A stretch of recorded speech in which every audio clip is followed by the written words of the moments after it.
মুশরিকরা রে, আল্লাহ তাআলা বলেন ফাবি আইয়ি আলাই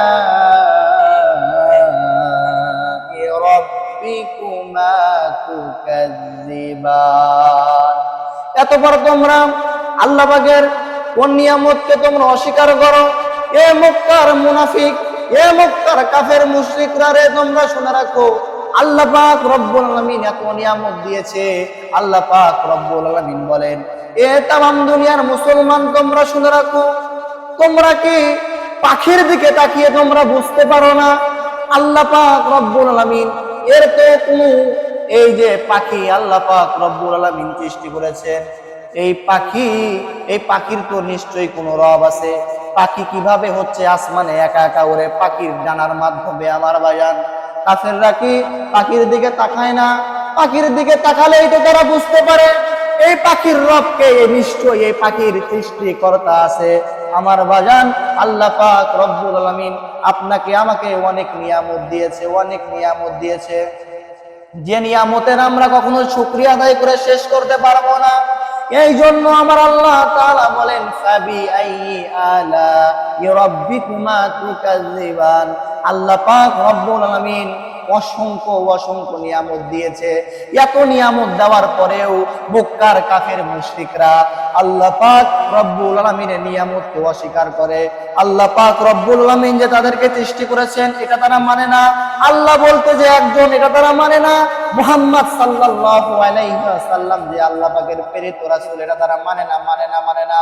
আমার বাজান, এইরকম ভাবে তারা আল্লাহ পাক রব্বুল আলামিন যে এত নিয়ামত দিয়েছে, কোন নিয়ামত তারা মানে না, তারা হচ্ছে অনুসরণ করে না। বনি ইসরাইলের নবী হযরত মুসা কালিমুল্লাহ, আমার বাজান মুসা কালিমুল্লাহ আল্লাহ তাআলার একজন সম্মানিত নবী। এই নবী তার ভাই হারুনকে ডাক দিয়ে বলল, এ ভাই হারুন, তোমার অনেক ধন সম্পদ, এই ধন সম্পদের তুমি যাকাত দিয়ে দাও।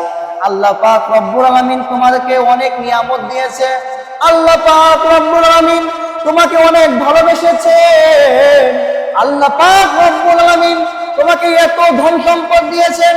আমার বাজান, এই ঘটনার ভিতরে দেখলাম যে ঘটনার ভিতরে বলা হয়েছে মুসা কালিমুল্লাহর ভাই এই হারুনের যে ধন সম্পদ যে জায়গায় রাখতো, সেই জায়গার হচ্ছে চাবি আছে, এই চাবিটা বহন করার জন্য প্রায় 70টা উট লাগতো। আমার বাজান, যে তার গোডাউনের চাবি বহন করার জন্য 70টা উট লাগতো।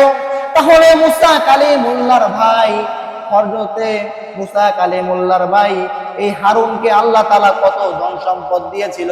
আমার বাজান, হযরতে মুসা কালিমুল্লাহ ডাক দিয়ে বলে, হে ভাই হারুন, আল্লাহ পাক রব্বুল আলামিন যাকাত ফরজ করেছেন, তুমি যাকাত দিয়ে দাও, তুমি যাকাত দিয়ে দাও। হারুন ডাক দিয়ে বলে, হে আল্লাহর নবী মুসা, হে আমার ভাই, তুমি আবার কোন নিয়ম চালু করলা? যাকাত আবার কি? আমি কাকে যাকাত দেব?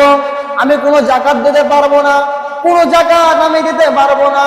মুসা কালিমুল্লাহ ডাক দিয়ে বলে, হে ভাই হারুন, তুমি যে ধন সম্পদ আল্লাহ পাক রব্বুল আলামিন তোমাকে দিয়েছে, এই ধন সম্পদের যদি তুমি যাকাত না দাও, কোনো ফকির মিসকিনকে যদি তুমি সাহায্য না করো, এই ধন সম্পদ কিয়ামতের ময়দানে তোমাকে সাপ বিচ্ছু হয়ে কামড়াবে। জোরে জোরে বলুন একবার সুবহানাল্লাহ। কথা কি বুঝতেছেন? যে ধন সম্পদের যদি যাকাত না দেওয়া হয়, এটাও কিয়ামতের ময়দানে সাপ বিচ্ছু হয়ে কামড়াবে। তাই মুসা কালিমুল্লাহ ডাক দিয়ে বলে, হে ভাই হারুন, যাকাত দিয়ে দাও।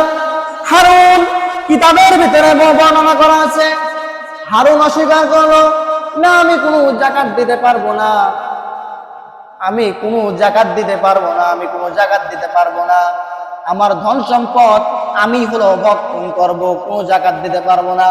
হারুন ওখান থেকে চলে গেল। যাওয়ার পরে তার যে দলবল আছে, বনু ইসরাইলের যে কওম আছে, এই কওমকে নিয়ে বসলেন। বসার পরে বললেন, এ বনু ইসরাইলের ভাই, তোমরা শুনে রাখো, আমার ভাই মুসা এ বলেছে আমার ধন সম্পদের যাকাত দিতে হবে, ধন সম্পদের যাকাত দিতে হবে। আমার ভাই এ কি নিয়ম করলো, আমি হলো ধ্বংস